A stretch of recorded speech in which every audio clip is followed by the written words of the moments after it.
అందరికీ నమస్కారం. నేను మీ గణేష్ పూనం. ఫ్రెండ్స్, నా దేశం సర్వసత్తాక సామ్యవాద గణతంత్ర లౌకిక రాజ్యం.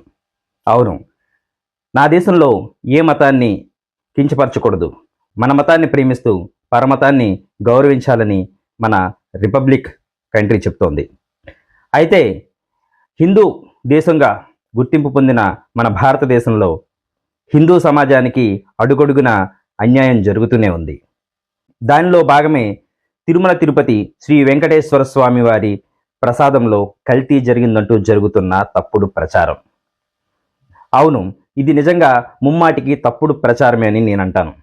ఎందుకంటే సిబిఐ అంటే సాక్షాత్తు దేశ అత్యున్నత న్యాయస్థానం నియమించిన సిట్ సైతం కొంతమంది ఆరోపిస్తున్నట్టుగా జంతువుల కొవ్వు తిరుమల లడ్డూ ప్రసాదంలో కలవలేదు అని తేల్చి చెప్పింది. సిట్ నివేదిక వచ్చిన తర్వాత కూడా, జంతువుల కొవ్వు కలవలేదని చెప్పిన తర్వాత కూడా ఇంకా కల్తీ జరిగింది అంటూ ప్రచారం చేస్తూనే ఉన్నారు. తిరుమల లడ్డూలో మాత్రమే కాదు, శ్రీకాళహస్తి లడ్డూలో కానీ, శ్రీశైలం లడ్డూలో కానీ, అలాగే ద్వారకా తిరుమల లడ్డూలో సైతం కల్తీ జరిగిందంటూ అసత్య ప్రచారాన్ని చాలా దారుణంగా వేగంగా వ్యాప్తి చేస్తున్నారు. ఇదంతా హిందూ సమాజం మీద జరుగుతున్న దాడి. ఓవైపు ఇలా జరుగుతుంటే, మరోవైపు ఒక జాతరలో ఒక ముస్లిం సోదరుడు విక్రయిస్తున్న కోవా బన్ను విషయంలో కొంతమంది జర్నలిస్టులమని చెప్పుకునే వ్యక్తులు మూకుమ్మడిగా చేసిన దాడిని రాష్ట్ర వ్యాప్తంగానే కాదు, దేశవ్యాప్తంగా కూడా ఖండిస్తున్నారు. నిజంగా ఆ సోదరుడికి జరిగిన దాన్ని ప్రతి ఒక్కరూ ఖండించి తీరాల్సిందే. అతని విషయంలో జరిగింది ముమ్మాటికి అన్యాయమే. అయితే కల్తీ అనే విషయం మాత్రమే ఇక్కడ చూస్తే గనుక బన్నులో కల్తీ జరిగిందా లేదా అని తేల్చాల్సింది అధికారులు, అంతేగాని మీరో నేనో కాదు. కానీ కల్తీ జరగలేదు, అది చాలా మంచిది అని చెప్పేలా కొంతమంది సినీ సెలబ్రిటీలు, రాజకీయ ప్రముఖులు సైతం ఆ బన్నును తినడానికి వస్తామని చెప్పడం, స్వయంగా ఇంటికి పిలిపించుకుని మరీ ఆ బన్ను తినడం వంటి వ్యవహారాలు చేస్తున్నారు. మీరు మీ అభిప్రాయాన్ని ఒక నాయకుడిగా ఉండి కూడా వ్యక్తీకరించవచ్చు, అలాగే మీకు నచ్చింది చేసే స్వేచ్ఛ కూడా మీకు ఉంది. కానీ ఇదే పని తిరుమల లడ్డు విషయంలో ఎందుకు చేయలేకపోయారు అనేదే నా ప్రశ్న. తిరుమల లడ్డూలో కల్తీ జరిగింది అని తప్పుడు ప్రచారం చేస్తుంటే, తిరుమల లడ్డు అత్యంత పవిత్రమైనది, ఆ లడ్డు తినడం వల్ల ఎలాంటి అనారోగ్య సమస్యలు రావు అని మీరెందుకు చెప్పలేకపోయారు? సాక్షాత్తు హోంమంత్రి సైతం తిరుమల లడ్డు తినడం వల్ల అనారోగ్యం పాలవుతున్నారు అని ఒక తప్పుడు స్టేట్మెంట్ ఇస్తే దాన్ని ఎందుకు మీరు ఖండించలేదు? ఇదే హిందూ సమాజం, ఇదే నాయకులు తిరుమల లడ్డు విషయంలో ఎందుకు నోరు మెదపడం లేదు? ఇప్పుడు తింటున్నట్టుగానే తిరుమల లడ్డు తిని మీరెందుకు వీడియోలు పెట్టలేదు? తిరుమల లడ్డు కోవా బన్ కంటే విలువ తక్కువైందనా మీ ఉద్దేశం?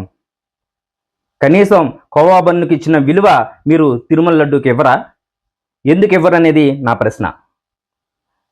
నిజంగా కలియుగ ప్రత్యక్ష దైవంగా భావించే వెంకటేశ్వర స్వామి ప్రసాదం మీద జరుగుతున్న ఈ భారీ కుట్రను మీరెందుకు అడ్డుకోరు? రాజకీయ నాయకులు తమ స్వలాభాల కోసం ఎన్నో వ్యాఖ్యానాలు చేస్తున్నారు. దేవుడి విషయంలో ఎందుకు మౌనం వహిస్తున్నారు? తిరుమల లడ్డు విషయంలో ఎందుకు మాట్లాడడం లేదు? కోవబన్ను విషయంలో జరిగిన దాన్ని మీరు ఏ విధంగా అయితే ఖండిస్తున్నారో, ఆ చిరు వ్యాపారి మీద ఏదైతే దయ చూపిస్తున్నారో అదంతా ఎందుకు దేవుడి విషయంలో జరగడం లేదు?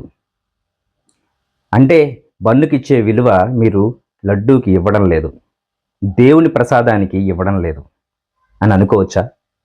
చెప్పండి. దీనికి సమాధానం చెప్పాల్సిన అవసరం రాజకీయ నాయకులైన మీ మీద ఖచ్చితంగా ఉంది. మీరు ఇంటికి పిలిపించుకుని బన్ను తిన్నప్పుడు అదే ఇంట్లో లేదా అదే గుడిలో ప్రసాదాన్ని ఎందుకు తినరు? మేము తింటున్నాం, ఇది పవిత్రమైందని మీరెందుకు చూపించరు? అయితే ఇక్కడ నాకు ఒకటి అనిపిస్తోంది, అలా తినాల్సిన అవసరం లేదేమో బహుశా.